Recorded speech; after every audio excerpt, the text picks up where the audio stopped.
Welcome to Live Daf, your online Daf Yomi Shir. Shalom Aleichem, welcome back to today's Daf Yomi, which is CHAGGIGA Daf Chaf Daled. We are actually 12 lines from the top of the Amud. We're going through the list of chumres that we find by kodshim, by karbonis, but not by teruma. One example is haravi b'kodesh pasal. So when it comes to kodesh, it can become a revi l'tuma, as opposed to by truma. That only goes till shlishi. So the Mishnah reads as follows: haravi b'kodesh pasal v'shlishi b'truma. So you have an avela, a sheretz, which is a source, an avatuma, comes into contact with something, it makes it a rishon, sort of a second-handed tumah. That contacts the next item, turns into a sheni. That touches something else. If it is truma, it can turn into a shlishi, which means it's pasal, disqualified from eating. You can't have that truma. That's it. It ends right there. When it comes to kachim, that's more delicate, more sensitive. That goes all the way till 4, till revi. So if you take a shlishi and touch it to a carbon material, it will turn it into a revi. How do we know this? Tanya. How do we know that when it comes to kachim, it goes all the way till revi? Vidinhu is through a kal v'chomer. Uma mechusa kippurim. Since we find that a fellow who is mechusa kippurim, which means he pretty much completed his tahara process, he's just awaiting havas karbonis. He has to bring his carbon. At this point, he can have truma, shemuta betruma. Still, he's pasal b'kodesh. He may not have karbonis. He can't eat a carbon. Rashi brings there's a Gemara Yevamis that proves this from a pasuk. So again, if we find that a mechusa kippurim, although he's muta betruma, he's considered pasal for kodesh. So you see that kodesh is more delicate than truma. Certainly, shlishi she pasal betruma. If a shlishi is considered pasal when it comes to truma, as we just explained, certainly that shlishi can extend into a revi for kodesh, because kodesh is more delicate than truma. Now you'll ask, and Rashi asks this, how can the resulting product be worse off, be more severe than the source of the kal v'chomer? You're saying, well, if shlishi doesn't work for truma, and certainly revi doesn't work for kodesh. How'd you get that far? You could have said, well, if shlishi doesn't work for truma, shlishi doesn't work for kodesh, because we find kodesh is more delicate than truma generally. But how do you take it a step further to revi? So Rashi says, although typically we follow the concept of dayai lavai minadin liyas kenidan, which basically means the item, the din that you want to produce through the kal v'chomer can't be more chomer, can't stand higher than where you came from. Right? You're drawing the halacha from someplace. You can't produce something more severe than the source. That's typically. But in a case where, unless you extend it further, you haven't really accomplished anything through the kal v'chomer. Let's say you would end off with, if shlishi doesn't work for truma, certainly shlishi doesn't work for kodesh. That's the kal v'chomer. Well, isn't that evident? Is that obvious? It's pashut. You don't need a kal v'chomer to tell you that kachim has the same level as truma. Of course it does. So the fact that we have a kal v'chomer going evidently tells us that you meant to take it a step further. So again, if we find that mechusa kippurim, which works for truma, doesn't work for kodesh, certainly a shlishi l'tuma, which does not work for truma, goes a step further and makes a revi for kodesh. V'lamadnu shlishi l'kodesh min ha'torah. If so, the concept of shlishi l'tuma by kachim, that's a pasuk. We're going to see soon. Urevi b'kal v'chomer. How do we know that kachim can go to the revi? That's through the kal v'chomer that we just explained. Shlishi l'kodesh min ha'torah minayin. Where do we find shlishi l'tuma by kachim? In the pasuk, the siva basar she'iga b'chal tamei lo yachal. Basar of kodesh, which comes into contact to tamei, may not be eaten. What does tamei mean? Tamei means even a sheni l'tuma. Milei askinan denaga b'sheni. Are we not speaking that the Basar Kodesh came into contact with the Sheni L'Tumah, which makes it a Shlishi? Here the Torah tells you may not eat this kachim. It's a Shlishi L'Tumah. So that's from the Pasuk. By the way, how do we know that Tamei means a Sheni? So Rashi says because the Pasuk speaks about a tanur, an oven, which is Tamei. And the Pasuk says, Kol asher b'sheicha yitma. Anything inside that Kli, which is a Rishon L'Tumah, anything inside will become Tamei. So you see that a Sheni L'Tumah is called Tamei. An item falling into a Rishon becomes a Sheni. So we find the term Tamei in reference to a Sheni. And the Basar CHAGGIGA b'chol Tamei means the Basar Kodesh which touched the Sheni, which became a Shlishi now. So Shlishi is from the Pasuk.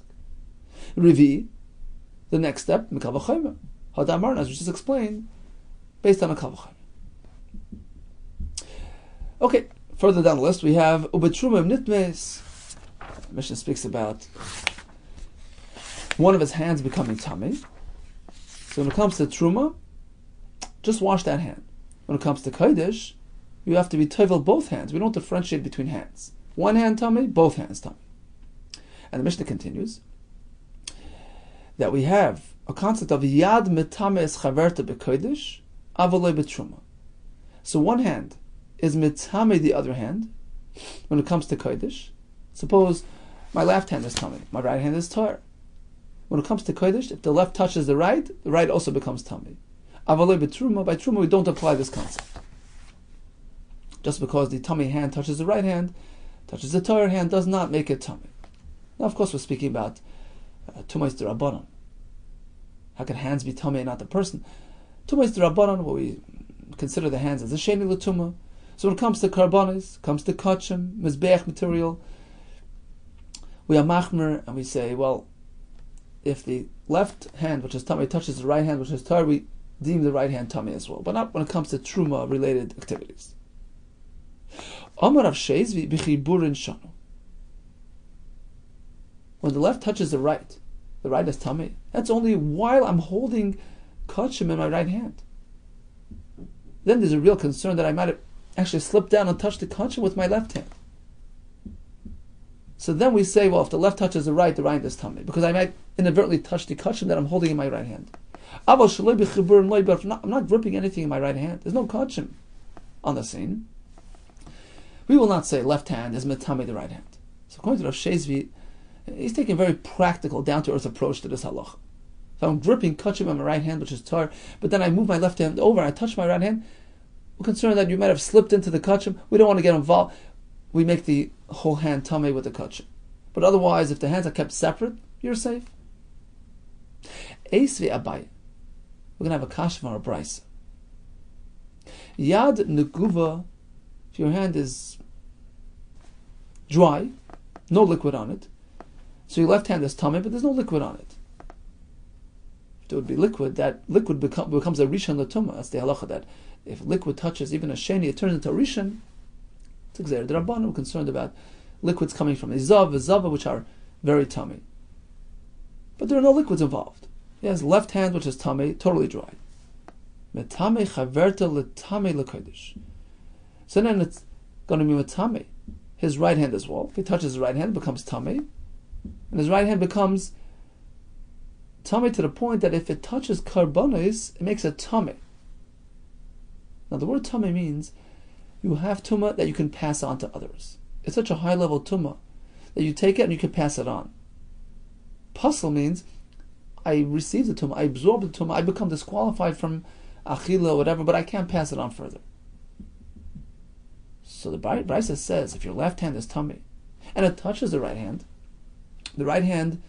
gets that tumah from the left hand to the point that the right hand is now considered also a sheni l'tumah. If it touches kodesh, it makes the kodesh tamei, makes it a shlishi, which can still carry on to make a revi. So it's a very high form of tumah.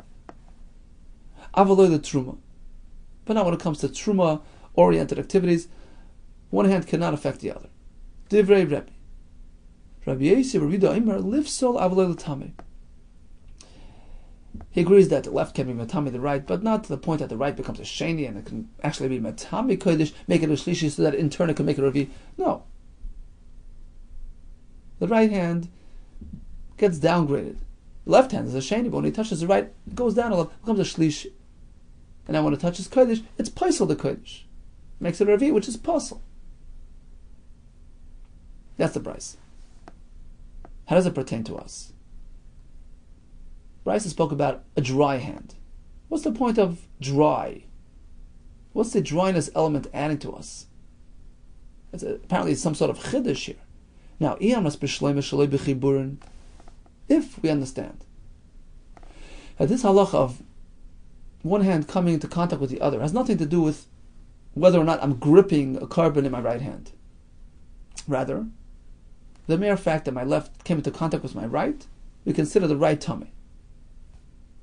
Whether it's because perhaps he won't be able to tell them apart, next time he'll use his left instead of his right. We don't differentiate between one's hands. You touched left to the right becomes tummy. Hainu Ravise. Hainu Ravuse to the Guva. That explains why dryness is a chiddush. Because there was nothing there, liquid-wise, that would prompt us to say that the right hand become really tummy. It's only the left dry hand touching the right hand, and still we say the tumah sort of gets transferred from left to right, without any medium of liquid. That's a chiddush. Elei amras b'chiburin in, shaloi b'chiburin loy. But according to you, Rav Shezvi, it takes a very practical approach. He says, look, if I'm gripping carbon with my right hand, and then I move my left over and touch my right, I'm concerned maybe I'll slip into the kud and touch the kaddish directly. My rabusa, the neguva. So what's the chiddush of dry or wet? What's the difference? The point is, we're afraid that my left hand may have inadvertently come into contact with the carbon directly. My left hand is a shein of the tumah, which is metami the carbon. So this is a kasha on Rav Shezvi. Therefore, the Gemara assumes that when we say left touches right, it's metami right, it's irrelevant, irrespective of whether I'm gripping any carbon with my right hand. It's for nami, some take out the word nami. There's a machlekes between Rabbi Yehuda and Rish Lakish in this sugya. Amr Rish Lakish leishanu al yadei. When hand touches hand, tumah gets transferred. That is only if it's your own hands. Taisus brings a svara. According to Rish Lakish, we're afraid of forgetfulness. Ichlufe, you might mix the hands up. His left is tummy, his right is, might mix things up. So we say, look, if there was some sort of contact, some Rishonim even without contact. But in any case, the point is that according to Rish Lakish, we treat both hands as one. Aval yad chaverei, but not when it comes to his friend's hand. Let's say he touched his friend's hands. It's not going to be matami his friend. It's a halacha specific to the person himself. We don't differentiate between hands. We're afraid he's going to touch one to the other. In the same person, we're not mechalik between hands. We treat both hands as the same. So basically, we have two halachas, by the way, in the Mishnah. One is that even when one hand is tummy, you have to be tovel both, because we're afraid that one hand will touch the other. That was the first halacha in the Mishnah. And then the Mishnah continues, and actually, if one touches the other, it is matami. But that only refers to his own hands. But if he touches his friend's hands, it's not going to affect his friend. But, says Rish Lakish, a chumrah as well. If left touches right, the right hand becomes tummy, like a sheni l'tumah. So we treat both hands as though they're on the same level of tumah. There's no downgrading whatsoever. Both hands are treated as one. But that's only himself, the person himself, but not his friend. So you see how it goes hand in hand. It's wrapped together. Both hands are treated as one. Right? If he touches left to his right, we treat them as though they're the same tumah. But that's only within the person himself. But we didn't apply this gzera to his friend's hands. Whether he touches his own hand, left touches right, or he touches his friend's hands, the same halacha applies. Ba'isayad, provided that he took the left hand, which is tummy, and made that contact. Live sol. Oh, here comes Rabbi Yehuda with a kula. On the one hand, he says a chumrah, you can affect your friend as well. Then he says a kula. You know, there's a downgrade. It drops down a level. My left hand, which is tummy, is a sheni. But then when I touch my right hand, or I touch my friend's hand, it's sort of transferring to him. We don't treat them as though they're the same hands. We transfer, it's a conductor. So he goes down a level. So live salv leila tummy.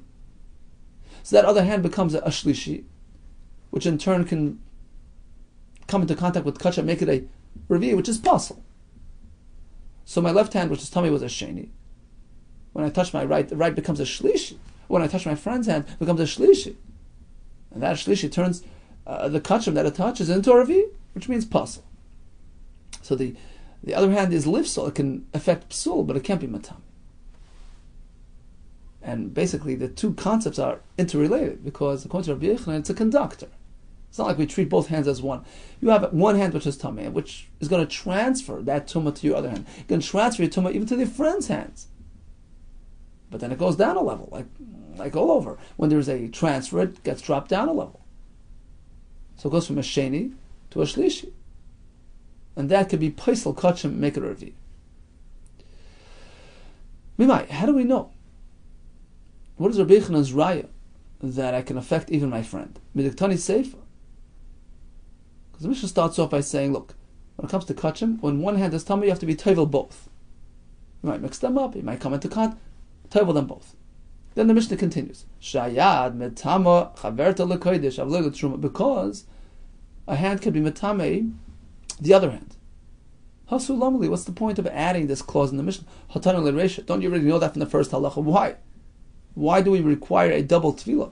Why do both hands need tefillah? Because we treat them like they're tummy, because we're afraid they're going to touch. Apparently touching is a problem. So what's the chiddush in the second part of the Mishnah? Elolav shmam. Apparently this is a raya. The Mishnah is coming to add something, lasuye yad chaveroi, to include the other fellow's hand as well. And the truth is, Rish Lakish himself conceded to Rabbi Yehuda that it can affect the other fellow's hand as well, and likewise, it's going to go down a level. Whether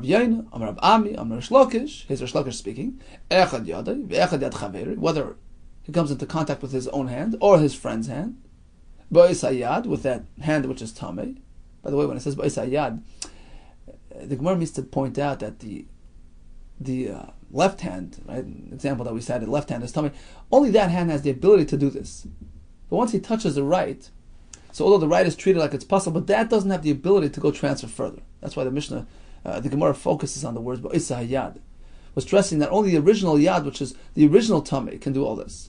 In any case, it applies to his hand or to his friend, lifsal avalela tamei, and it goes down a level, it drops down, so it starts as a sheni, but the other hand, which receives tumah, goes down a level, becomes a shlishi, and then in turn it could be paisel kachim, make it a revi. So bottom line is we had three approaches to our Mishnah. Rav Shezvi took a practical approach. It's not like the hand come into contact with the other hand will make a tummy. It's only because I'm gripping kachim, I'm afraid that you'll mistakenly touch the kachim with the other hand. Rish Lakish and Rabbi Yehuda disagree. Even just plain contact between hands is a problem. Initially, Rish Lakish took on the approach that both hands are treated as one, they both have the same tumah, but only himself, not his friend. Rabbi Yehuda disagrees. He says the hand is conducting, is transferring tumah, whether it's his own hand or to his friend's hands, and it goes down a level. And Rish Lakish was moided to Rabbi Yehuda. Says the Gemara, the truth is, this idea that the tumah gets downgraded when it's transferred from one hand to the other is based on machlekes tanaim. Yisnan kol hapoisel b'truma. All those items or activities that can make a person pasal for truma, make a person sheni l'truma. We're speaking about primarily the Rabbanans, as discussed in the beginning of Gemara Shabbos, with the Yudches Gzeros over there. So all those things that can make a person pasal for truma, make a person a sheni l'truma. Mitzame yadayim li'ashniyos. Likewise, they cause his hands to be a sheni l'truma. So you come to contact with a sefer, all those things mentioned in the Gemara there. You should know that one hand could affect the other. If one hand became tummy and it touches the other one is tummy as well. Makes it a sheni l'tumah. Div Rabbi Yehoshua. So according to Rabbi Yehoshua, both hands are treated equal. This became a sheni. I touched the other hand. That also becomes a sheni. So both hands are treated equally. No, how could you say that? Once the hand is a sheni l'tumah, How can that turn around and make another sheni? Vein sheni is sheni. My love, should we not assume the Chachamim meant as follows? Sheni hu d'lo yavid. The left hand, which is a sheni, can't turn the right hand into a sheni, because how could sheni make sheni? Hashlishi of it, but they meant that it can make a shlishi. It goes down a level. So here's the machlokes tanoim. According to Rabbi Yehuda, we treat both hands as one and the same. According to Chacham, it goes down a level. Says the Gemara, no. If we would agree conceptually to the concept that one hand can be matama the other, everybody would agree to Rabbi Yehuda that sheni makes a sheni, because it's all the same person. You treat them as one. Chacham disagree because in concept they disagree to the concept of one hand affecting the other. Sheni l'tumah is the Rabbanon is not going to affect the other. You can't transfer to the other hand. We won't make it a sheni, we won't get a shlishi. It doesn't work at all. But if theoretically, if there's such a thing as one hand be matama the other, like an our sugya by kachim, perhaps all would agree that a sheni makes a sheni. Ella, rather, we find the machlokes tanaim in the following brisa, which actually we already had before. Ella kehane tanoi desani yad neguva, right? The dry hand matam is chaver to l'tamei b'kodesh. If it touches the other hand, it will make it tummy to the point that it's a sheni l'tumah, and it can be matami kachim, make kachim shlishi. Aval truma, but it doesn't work for truma. Divi Rabbi, so according to Rabbi, sheni makes sheni. Rabbi is a brida omer oisa yad lifsel aval l'tami. He said if the oisa yad, the tummy hand, touches the other hand, it makes it, it enables it to be paisel kachim. It makes it a shlishi, which will be paisel kachim, make it a ravi, but it doesn't make it a sheni, which will be able to be matami kachim, make it a shlishi. Says machlokes tanoim. Whether the tumah sort of just spreads into the next hand, or is it just is it a transfer? Is it like a conductor and it has to go down one level once it reaches the other hand? Okay, so in conclusion, we learned about this halacha about hands. One hand is tumah, you have to be matbil both. Concerned about negia, and in fact, if negia takes place, the other hand becomes tumah. And Rabbi Yechon's approach is the other hand gets a lower level tumah, and it can affect the person himself or his friend. And actually, this question of whether it goes down or stays on the same level is machlokes tanoim. Here comes another chumrah by kachim, which is not found by truma. So a person can take a piece of truma, which is dry, and eat it with tamei hands which are sheni l'tumah, as long as the item is dry. But he can't do it by a kachim related food. It would seem from the Mishnah that dryness is an advantage. The fact that it's still dry, it's not huchshel l'kabel tumah, it's not susceptible to tumah, but still by kachim this doesn't work. Says the Gemara, dryness. Neguvin is a positive element by kachim? That's not so. Tanya, Amar b'chinin bantignis, v'chiyesh neguva l'kodesh. What's the advantage? What's the point of speaking about dry kachim? V'alei chibas ha'kodesh machsharasa. There's a halacha called chibas ha'kodesh, when material which is related to a mizbeach, to a carbon, this special dearness, chiba, for the kodesh. It stands high, it stands prominent, it's chashav, it's extra delicate, and we give it a chashivas as though it's fully susceptible to tumah. Typically, a fruit has to get wet. You have to rinse it off. That's considered gemar malacha. Makes it available, makes it susceptible to be makabel tumah. Kachim has chashivas, even without going through that wetting process, we consider it to be susceptible to tumah. So whether it's dry or wet, doesn't matter. Why is the Mishnah stressing, well, you shouldn't be eating kachim even though it's dry? Dry and wet are one and the same thing. Oh, so apparently there's something missing here. Apparently we're speaking about the following case. He never touched the kachim. His hands are tummy. He was careful to keep away from the kachim.